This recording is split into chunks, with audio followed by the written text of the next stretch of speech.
现在我要开始发表我的获奖感言了。首先，我要先感谢各位均衡的同事们对我一直以来的照顾，最主要的是要重点感谢一下荣华富贵组的开心果包哥，一直带着我办案，还有美丽潇洒大方的谭莹姐，还有上一次替我挨骂的飞哥，跟你们在一起工作，简直太开心了。懂事啊！爱你。还有我最亲爱的老板钱恒，大家知道吗？一开始我见到老板的时候，我还以为他不是什么正经人，我还在想什么级别的人时薪能这么高。不过老板，后来我跟你相处以后，我才发现你值，花多少钱我都给你，这个就给你了。老板，没有你的变态，就没有我的成长飞速。干一个吧，祝你生日快乐！程你干嘛喝这么多呀？哎，没事啊，30岁生日嘛，一男人总得留下点什么。没事，你们家干，你多走2圈当加湿器啊。我谢谢你啊。好了，姐姐别喝了。女人，你在玩火？着火啦！没着火，你快坐这儿吧。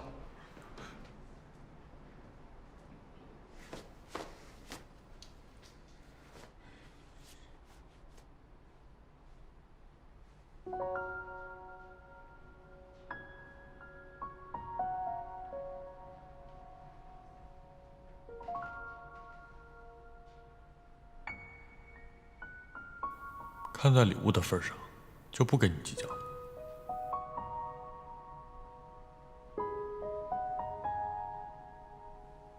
开不开心今天啊？不是喝的有点大了，开心。哎，趁着这个高兴的镜头，我有个小八卦，不知道能不能问一下？问呢，说有一个著名的女律师。哎，张先生。没事，你问。我听说啊，有一个很有名的女律师叫梁依然。是不是上学的时候追过前律？是，真的。真的。真的。啊。哎呦，灵通吗，小姐？真想不到是真的。那个梁依然长得挺好看的，最后怎么没在一起啊？这律师 CP 多带感，现在没准孩子都能打酱油了。梁依然当时追钱恒的时候，找了好多司法考试的题，人家这不就想着，哎，没什么事问一问，这是一来二去，这不就培养出感情了吗？你们前律愣是没有发现人家的一片苦心啊，还跟人家说，你找的这些题目都太简单了，显得我们在智商上非常有差距。像以后这么简单的题就不要过来问我了，回去看书。做出来的事儿。笑。还有什么问题吗？我还有问题。说。但是我这个问题只能偷偷跟吴律说。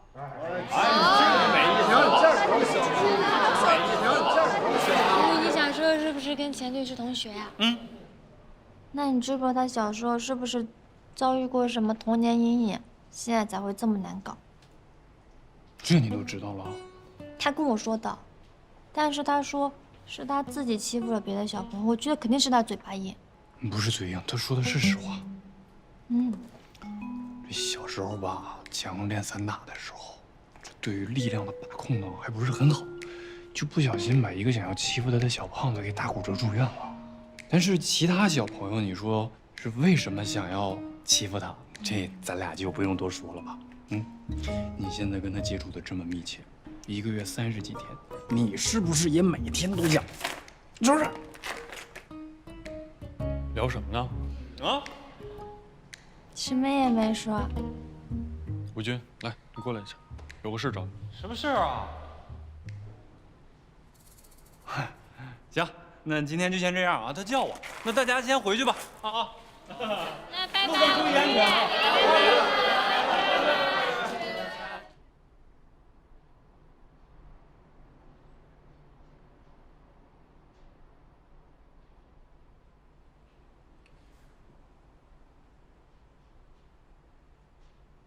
你叫我过来，又在这欲言又止的，你到底要干什么？说不说？不说我走了。哎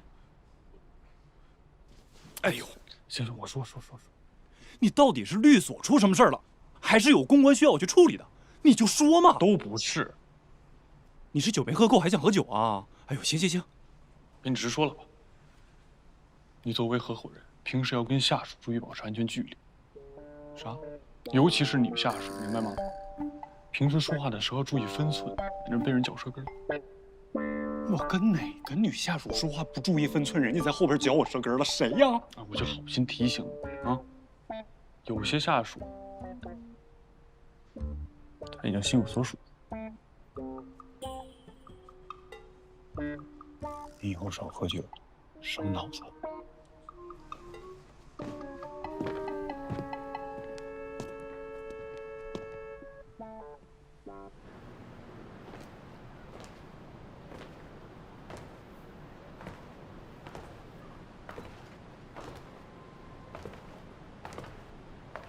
你没有什么问题想问我吗？哦，你们家不是跟程瑶、包瑞他们家顺路吗？怎么提前跟我一块儿下车了？包瑞太吵了，我想下来走走。他确实吵。那你一会儿怎么回去啊？不是，我不是赶你走的意思啊，我是说你要是想走走，我就陪你走走。反正这么好的风景，饭后散步消消食也挺减肥的，是吧？不是，我不是说你胖的意思啊，我的意思是说你想干什么我都愿意陪你。你要是想爬架子，我陪你爬架子；你要是想跳江，我陪你跳江。跳江你也太离谱了吧！你紧张什么呀？我紧张了吗？我没紧张啊。你怕我？我连江都敢跳，我怕你？我不怕。不怕？不怕。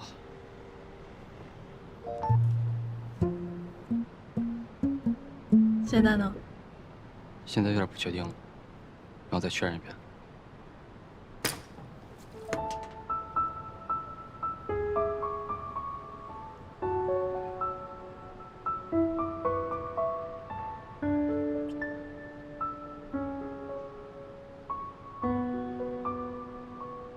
现在呢？现在我想知道啊，你怕我吗？来吧。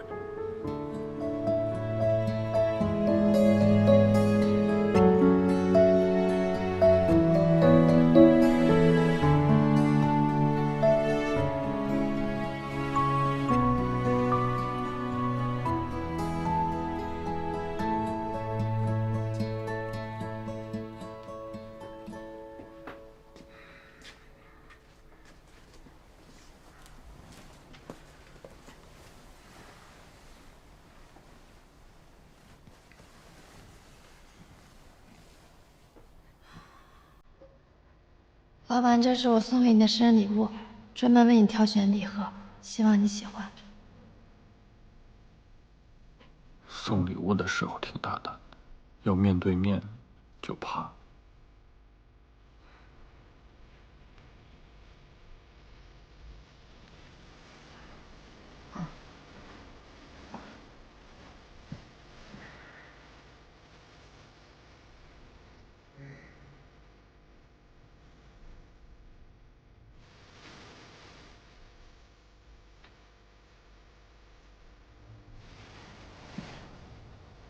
你怎么来了？老板，我想给你生个孩子。是不是太快了呀？我还没准备好。你不喜欢我吗？没有，没有不喜欢你。我真的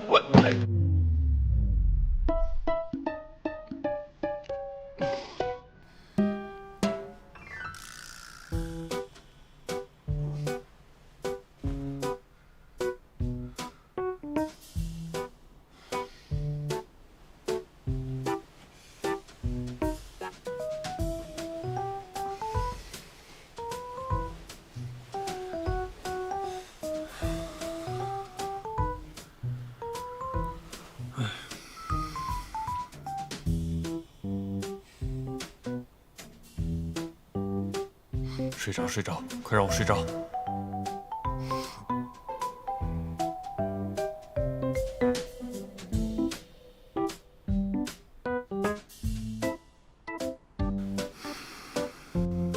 1只羊，2只羊，3只腰猪，腰猪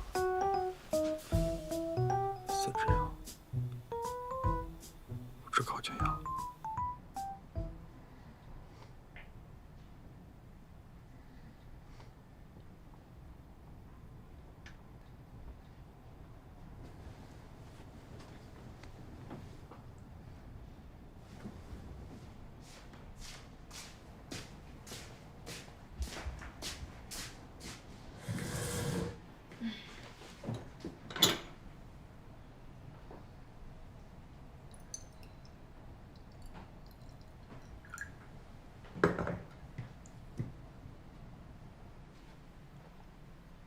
钱恒，一开始我见到老板的时候，我还以为他不是什么正经人，花多少钱我都给你。没有你的变态，就没有我的成长飞速。干一个吧，祝你生日快乐！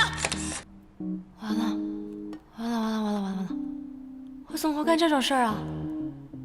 我该不会明天就因为左脚迈入均衡被钱恒开除吧？啊，完了。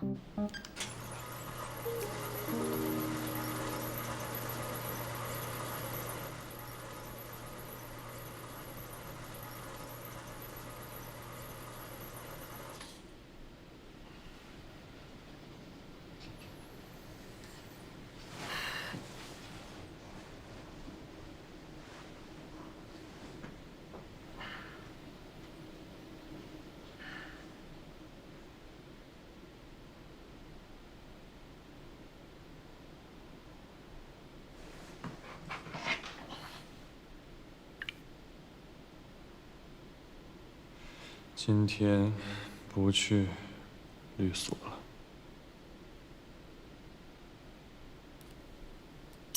我爱你，我要给你生孩子。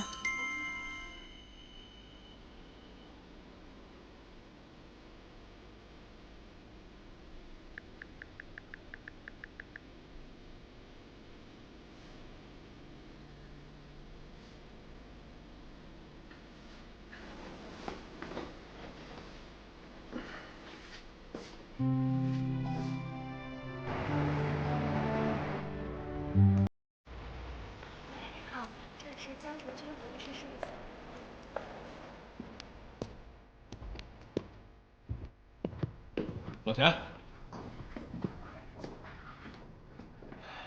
生日第2天一大早催我来上班，哎，哪怕有1天，就1天，咱当回人行吗？哟，我的小仙仙啊，这黑眼圈怎么这么重啊？失眠不是好了吗？复发了？我去了。你说这梦境对现实，是不是预示了什么？哎呀，不就是个失眠吗，老钱啊？这事儿还对你智商有影响，跟开始说胡话了呢。你给他们放假了？没有啊。哦，参加朱姐安排那讲座去了吧？不知道谁发起的。什么讲座？是关于什么未婚员工如何解决私人感情问题及工作的讲座。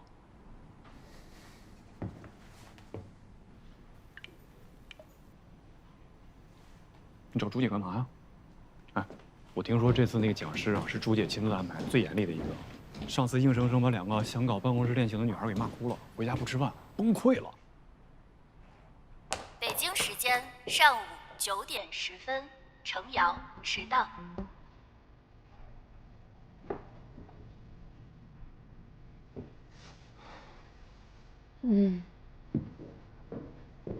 早啊，钱律，早啊，吴律。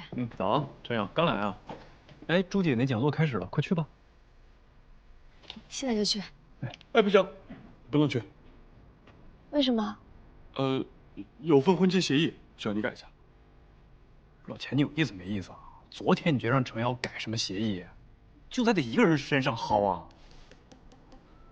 快去吧，程瑶，没事，这我帮你顶着，我来搞定他啊。朱姐说了，单身人士不去的话会被扣工资的。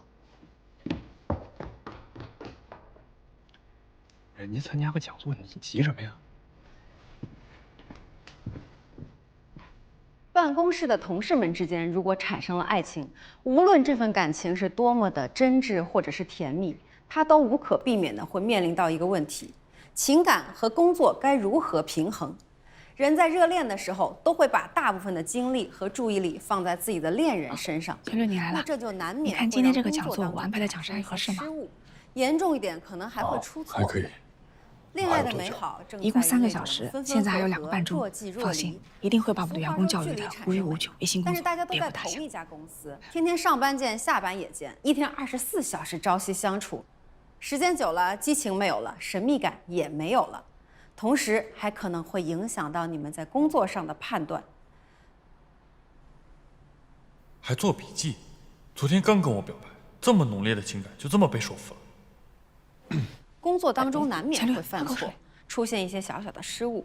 如果和同事之间产生了纠纷或者矛盾，情侣当中肯定是希望对方站在自己这边，那就难免会出现偏听偏信或者是包庇的现象。这在职场当中可是大忌，而且对于你们的职场发展来讲也是极为不利的。不好意思啊，我打断一下。我认为，恋爱的双方在同一家公司。可以节省更多的恋爱时间和成本，缩短约会时间，有利于双方将更多的时间花在工作上。若恋人的本身是同事关系，那双方会更了解彼此的工作内容，也会更加理解对方的工作性质，配合度更高。而且同行之间有更多的话题。钱律师的这个想法呢，正好可以引出我接下来要讲的一个观点：大家切勿只看到一时的表面上的便利，而忽略了长期的潜在的威胁。哎，这位同学，你写得很认真，你有什么感想想说吗？其实，在工作上呢，我一直都是很认真的。哦，我是说你旁边这位女同学。叫你，叫你。对，就是你。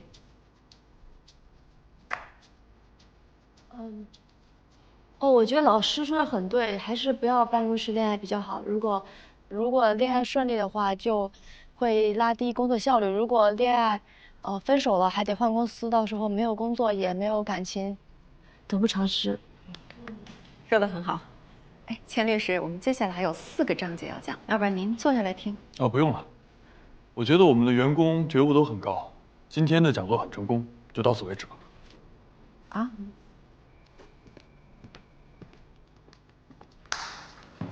撤退。老师，受益匪浅，受益匪浅。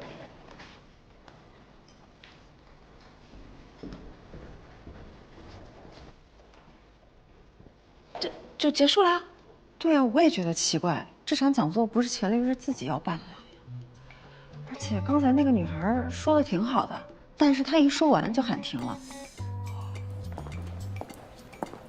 应该跟我没什么关系吧？女同事表白后没有下一步动作是为什么？还用问吗？人家是女孩子，能表白就很勇敢了，还要人家怎么主动啊？事情是他挑起的，难道不应该他主动？楼主，你要不要这么直男啊？你的女同事害羞了，这你都看不出来啊？话说，楼主长什么样啊？能发张自拍吗？我好奇是什么颜值能让女同事表白？不可能发照片。是因为长得太丑了吧？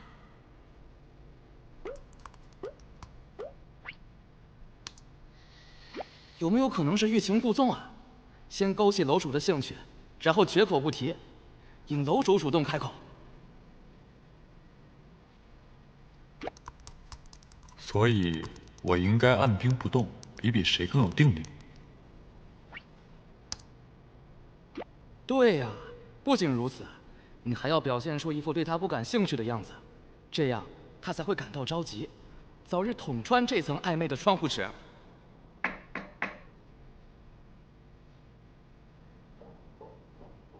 老板，我现冲的咖啡。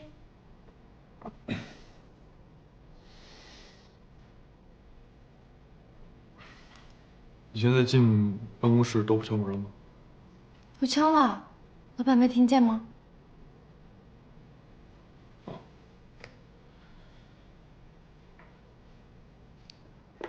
老板。老板，你是不是不舒服啊？是不是压力太大了？这样吧，今天晚上我把之前那顿散伙饭给您补上，正好我也有事想跟你说。他终于要跟我正式表白了，网友的话也有一定道理。我态度一冷淡，他就主动约我，也不是不可以啊。确实这种事儿氛围很重要，要不我们找一个环境好的餐厅？现在聊案子都需要氛围的。你只是跟我聊案子？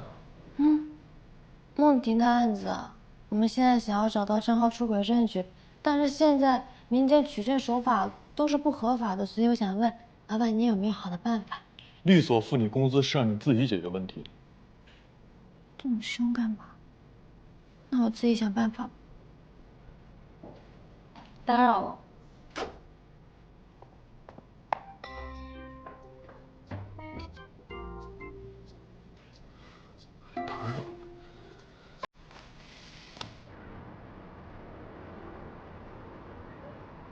姐，你怎么突然搬家了？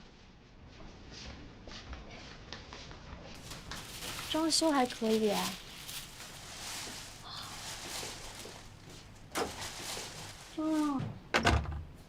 你就住里边那屋。但是有一个问题，就是离我家太远了，坐地铁都不方便。你想换个环境，换个心情啊？怎么了？换个心情。发生什么事情了？能发生什么事儿？你是我妹，又不是我妈，管那么多干嘛？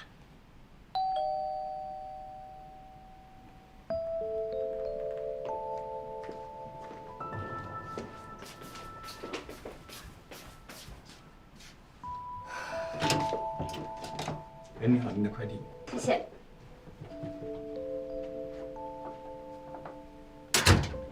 放这儿吧。姐，你肯定有事儿。我能有什么事？你再说，今天晚饭全你做。哎，你有事你跟我说呀，我已经不是小孩了，我可以跟你一起面对的。说呀。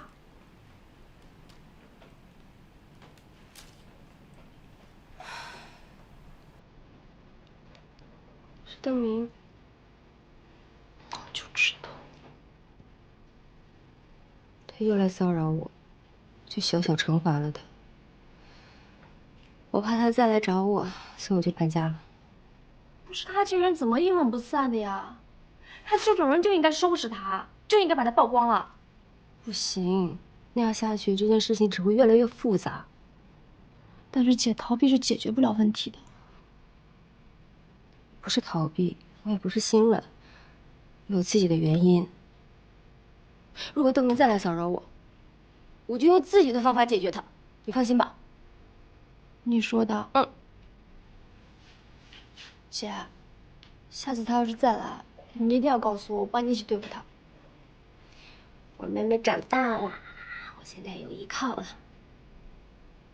所以今天所有的饭都你做。本来就是这么打算的。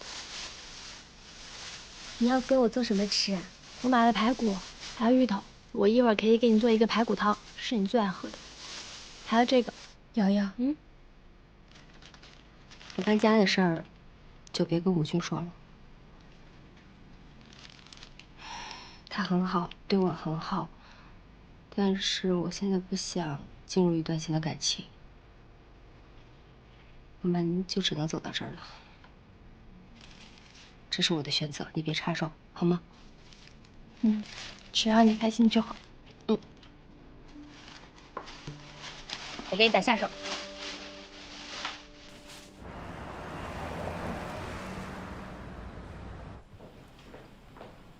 真好。吴律，哎，你姐是出远门了吗？她不在家，手机也关机，我找不到她了。可能是出差了吧。出差干嘛手机关机啊？她是律师，你这当事人找她找不到了，多麻烦啊！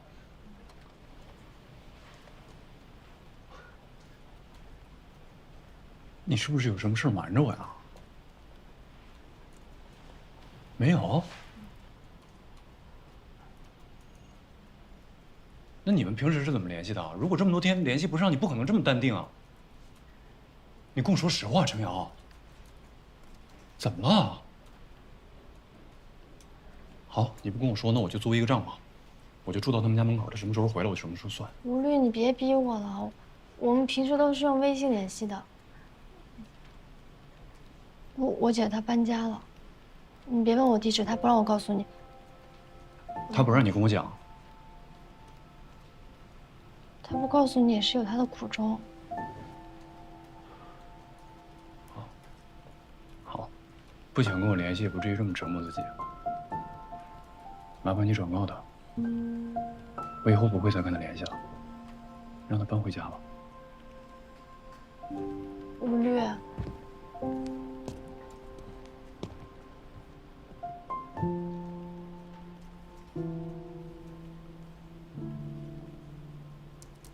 姐，吴律以为你是为了躲避他的追求才搬家的，现在挺伤心的，要不你跟他聊聊吧。结束这段关系，对我和他都好。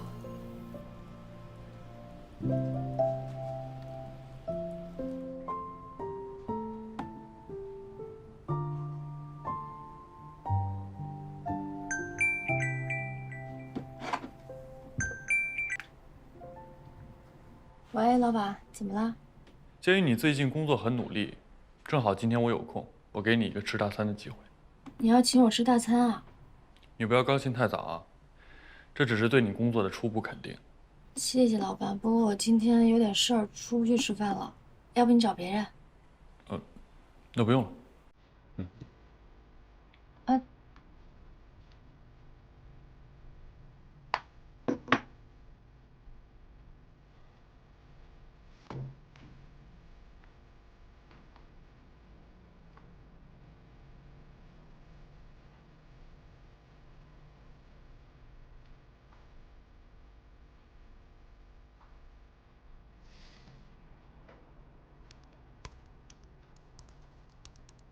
他还在欲擒故纵中，我不会上当。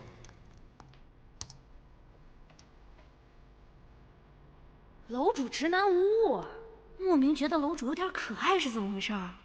两个傲娇之间的极限拉扯。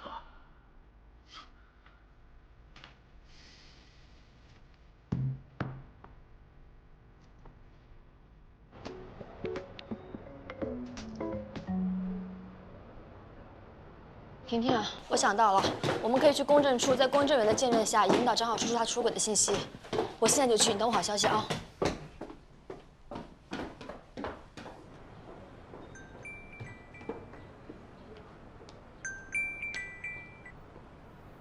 瑶瑶，我的结婚证可能有问题啊？